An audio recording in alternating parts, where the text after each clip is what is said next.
So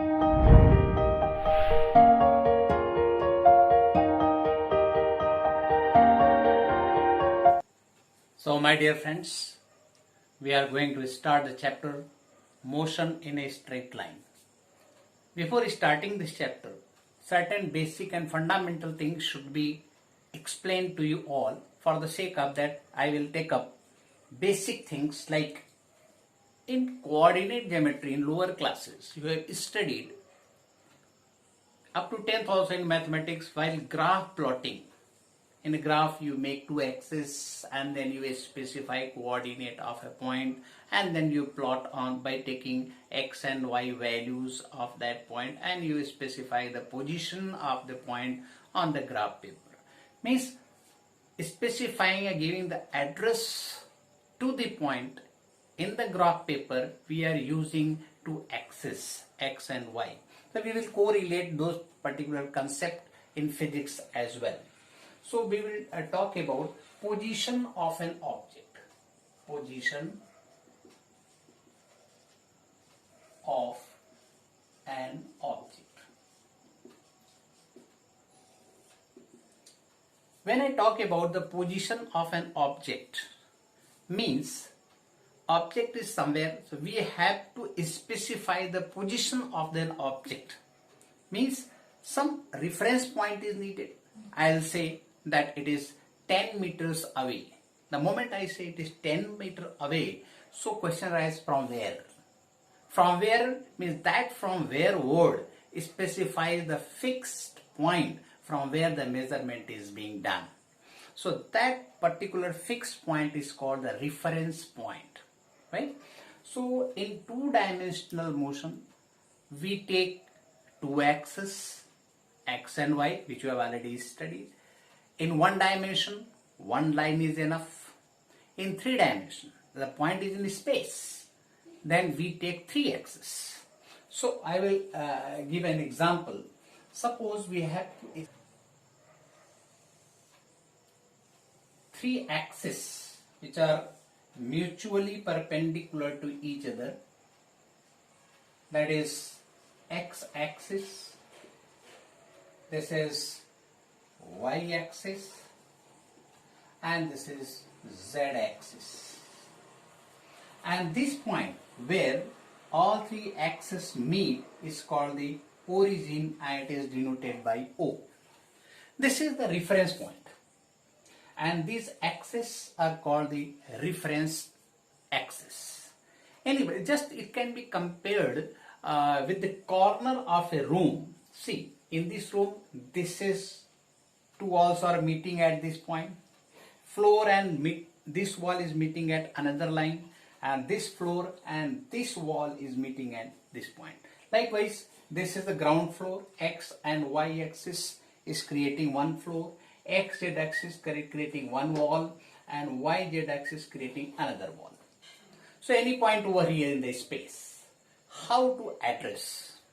So any point at this point P, suppose I have to give the address of this point. So I will say that this point is, suppose we are dropping perpendicular from here.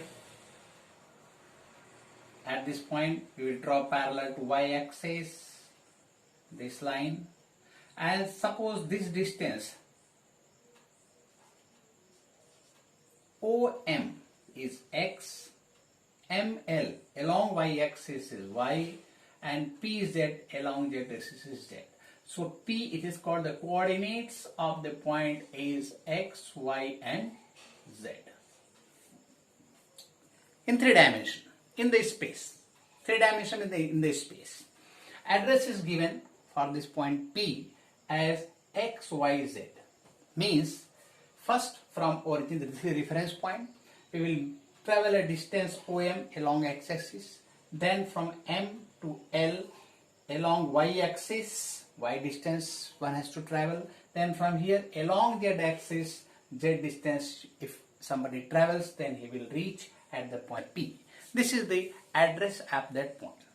So here x, y and z is called the coordinate of the point, and this point is called the reference point, and we have made this axis, means any observer, any person who is standing in this setup, and this is called the reference frame. So this axis in which observations are being made, and this is called the reference frame. Reference frame. Detail about the reference frame we will study later. Different kinds of reference frames, those things will be discussed later. But you should know this is the frame in which the position of an object is being studied, or other physical parameters, other physical quantities are also being studied in this reference frame. Observer is there in this frame, or the frame is attached with the observer. Means observation is being made by a person who is in this reference frame, and whatever observations are being made by the person, whatever it tells, it depends in which reference frame the person is, right? So reference frame concept is clear. Position of an object is identified or specified through this reference frame. And from origin on right side, it is called positive direction. It is positive direction. Likewise, this is positive direction, and this is positive direction. Opposite to this, suppose we are making dotted line, this direction, and this direction. These are negative of x-axis, negative of z-axis, and negative of y-axis. So reference frame is clear. How to address a point, how to fix the point, identify with respect to any fixed point or fixed frame. So frame of reference is clear. So when we talk about the position of an object, means observer says, okay, this particular object is at the point P. Or if x, y, z changes some other position, suppose this point, it is Q, so its coordinate is x1, y1, z1, another point and another coordinates. So with respect to this observer, positions of the object can be identified. Position is clear. How to identify position in the reference frame? Now we will proceed further. Means what is motion? Motion should be understood. Position is clear. Now we will talk about motion of an object. First, there should be clarity of position. Now we will take the motion on an object. Motion means what? When an object changes its position with respect to observer. Means motion is being observed by somebody, observer is there. If position of the object changes, then only observer will say that object is in motion. If position of the object is not changing its position with respect to observer, then observer will say no, the object is not in motion. So for the sake of that, we will see x, y, z is the coordinate of any position of the object. If any one of these three, one or more than one parameters changes, then we will say that there is change in position of the object, and then object will be called in motion. So what is motion of an object? The change in position of an object with respect to observer is called the motion of the object. So one thing is clear from here, that when the position changes, an observer says there is change in position, then only we will say that there is motion in object. A very good example I will give you in this context. Suppose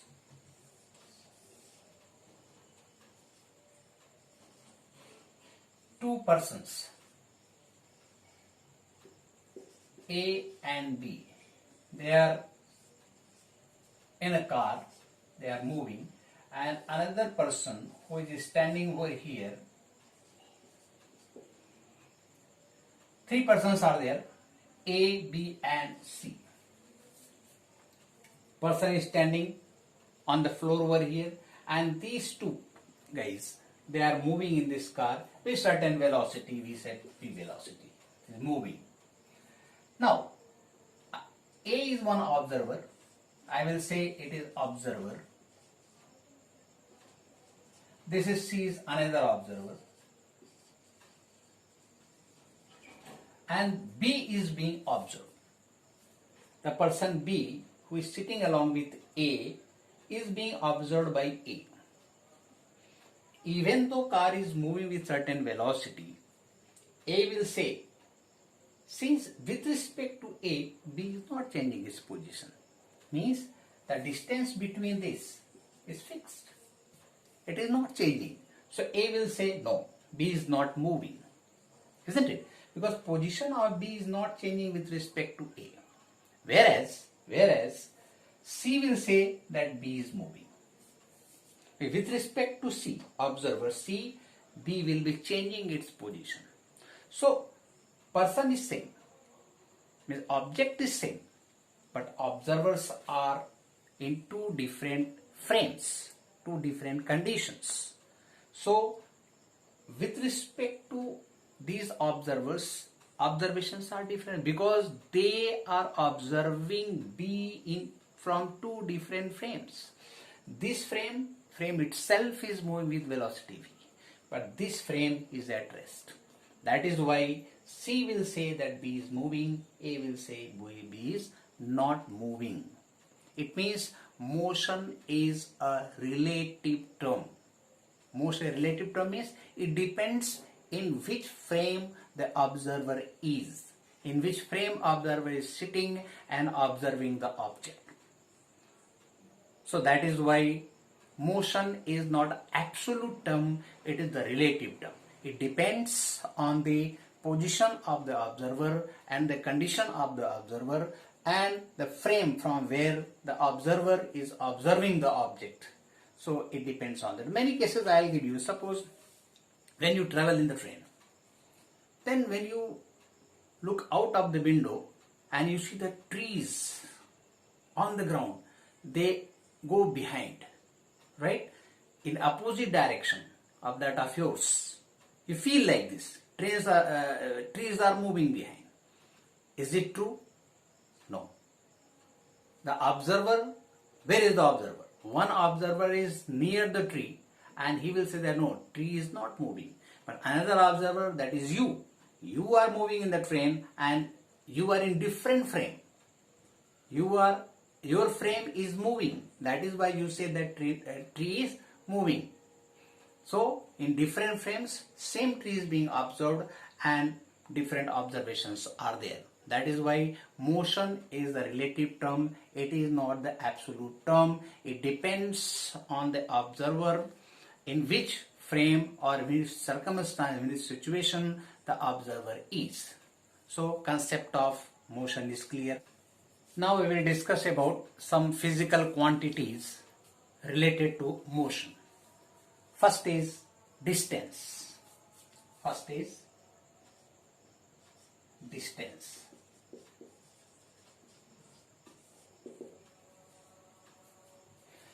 When an object moves,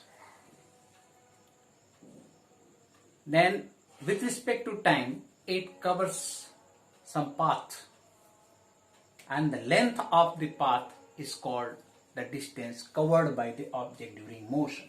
Suppose an object starts from A and it reaches to B along this path, right? This is A1, A2, then B. Then it reaches to B along this path. Then the length of the path A1, A1 suppose it is B1, B1, B1, A2, A2, B. So sum of these lengths will be called the distance covered by the object while going from A to B. So distance can be defined as the length of the path followed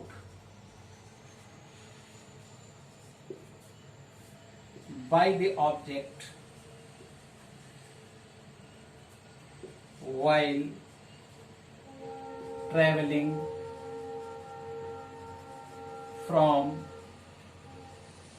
one position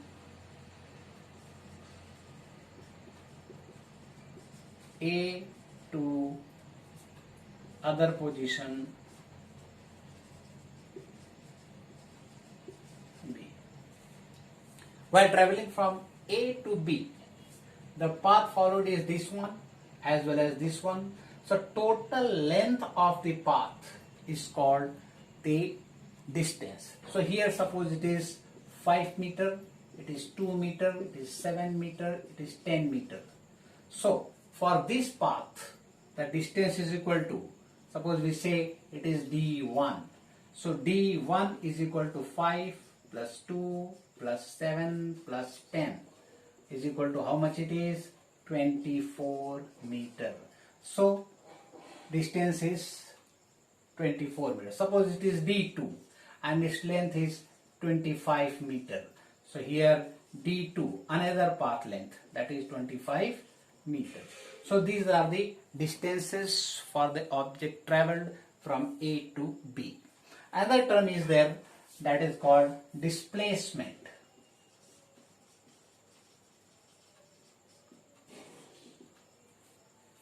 Displacement, when object moves from A to B, from one position to the other, we will say it is initial position. Initial position. And this is final position. So two positions are there, initial position A, final position B. The shortest distance between these two positions is called the displacement. Shortest means any other path we are taking except this. This path will give the shortest distance because from A to B many paths are possible. That is D1 path, D2 path, even some other path we can say it is D3 path and all. So this path D4, it is the shortest one. Here path D4 is the shortest path, right? And the distance in this path is called, the shortest path is called the displacement. So displacement is defined as the distance between, of course it's the shortest distance between two positions of an object is called displacement of the object. Means object has been displaced from A to B. And what displacement? It is the shortest, that is D4.